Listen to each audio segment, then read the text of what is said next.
जय श्री कृष्णा। रसपान कीजिए आज की कथा का। तो दोस्तों, आज हम वैशाख मास महात्म्य का 5वें अध्याय की चर्चा करेंगे। इस अध्याय में आप भगवान विष्णु द्वारा सृष्टि की रचना किस प्रकार की गई, तो चलिए जानते हैं इस वीडियो के माध्यम से। दोस्तों, वीडियो में आगे बढ़ने से पहले आपसे निवेदन है, वीडियो को एक लाइक कर दीजिए। धार्मिक बातचीत यूट्यूब चैनल को सब्सक्राइब करके एक बार कमेंट बॉक्स में लिख दीजिए, जय श्री कृष्णा। नारद जी ने कहा, हे नृपश्रेष्ठ, अब तुम उस रहस्य को सुनो जिसके कारण वैशाख मास सभी मासों में उत्तम है। इस मास में किया हुआ धर्म समस्त धार्मिक कार्यों में श्रेष्ठ होता है। इसमें किया गया दान समस्त दानों में श्रेष्ठ माना जाता है। ये मास समस्त पापों को नष्ट करने में श्रेष्ठ है।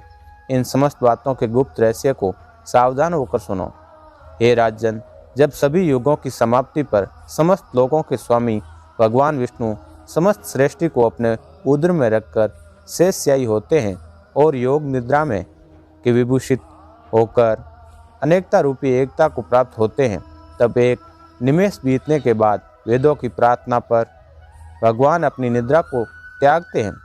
हे मां प्राज्ञ, चैतन्य होने पर भगवान श्री नारायण अपने उदर में स्थित जीवों की अपनी इच्छा मात्र से ही कर्मानुसार सृष्टि करते हैं।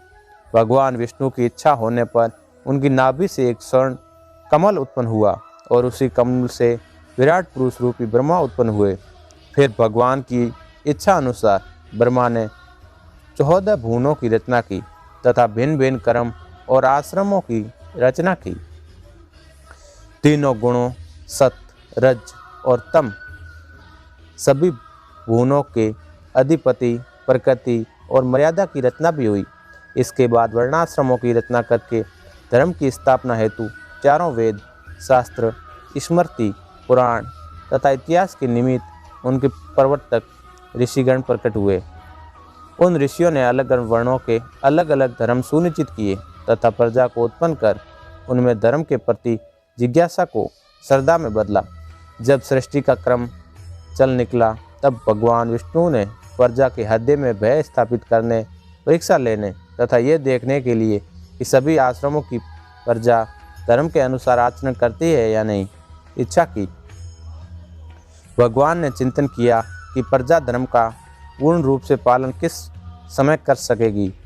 वर्षा ऋतु में चारों ओर जल, कीचड़ आदि होने के कारण प्रजा का चित्त ठीक नहीं रहता, उसे स्थानाभाव रहता है और अन्य क्लेशों के होने से वह दुखी रहती है। वर्षा ऋतु से फसल आदि बोने की तैयारी में भी उसके पास समय की कमी रहती है। शरद ऋतु में खेती का काम बढ़ जाता है। इस समय सभी लोग अपने परिश्रम के फल को देखना चाहते हैं, इस कारण उनके हृदय में शांति नहीं होती और जब तक मन में शांति न हो, धर्म में भी मन नहीं लगता। हेमंत में शीत के प्रकोप के कारण सूर्योदय से पहले उठना ठीक नहीं लगता। ठंड लगने के कारण जब दुख होता है तब मन भी शांत नहीं रह पाता। शिशिर ऋतु में प्रातःकाल शीत रहता है और फसल पकने का समय आ जाता है, इस कारण प्रजा समय पर स्नान ध्यान नहीं कर पाती। बसंत ऋतु सब प्रकार से श्रेष्ठ सिद्ध है। इस समय न तो शीत का प्रकोप होता है, न वर्षा का भय। फसल बोने की अथवा काटने की चिंता भी नहीं रहती। इस प्रकार विचार करके भगवान ने बसंत ऋतु को ये सब प्रकार से धर्म के अनुकूल माना। इस ऋतु में स्नान, दान, तप, यज्ञ, क्रिया, भोग, योग तथा सभी प्रकार के धर्म कार्य सुविधापूर्वक किए जा सकते हैं। अस्तु यही समस्त ऋतुओं में अत्यंत श्रेष्ठ एवं धर्म के अनुकूल है। ऐसा विचार करके भगवान ने इसी ऋतु में धर्म की स्थापना करने का विचार किया। धन से सभी वस्तुएं प्राप्त होती है, धन से धर्म होता है तथा धर्म से मोक्ष मिलता है। अतः धनवानों को अपना धन सुकर्म में लगाना चाहिए और मनुष्य धर्म करता रहता है, उनकी मनोकामनाएं भगवान पूरी करते हैं। अधर्मी मनुष्यों की आयु कम हो जाती है और उन्हें धन का भी अभाव रहता है। वैशाख मास में साधु सेवा तथा भगवान का नियम पूर्वक पूजन करना सब सुखों को देने वाला है। विष्णु भगवान इस मास में सब लोगों को भ्रमण करते हुए प्राणियों की परीक्षा लेते हैं और जैसे करता है उसे वैसा ही फल भी देते हैं। वैशाख मास में किए सुकर्मों से प्रभु वर्ष भर के पापों को क्षमा कर देते हैं। अतः ये मास सबसे उत्तम है। तो दोस्तों ये थी आज की कथा।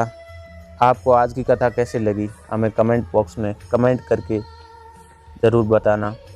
अगर आपको आज का वीडियो पसंद आए वीडियो को एक लाइक कर दीजिए। धार्मिक बातचीत यूट्यूब चैनल को सब्सक्राइब करके एक बार कमेंट बॉक्स में लिख दीजिए जय श्री कृष्ण।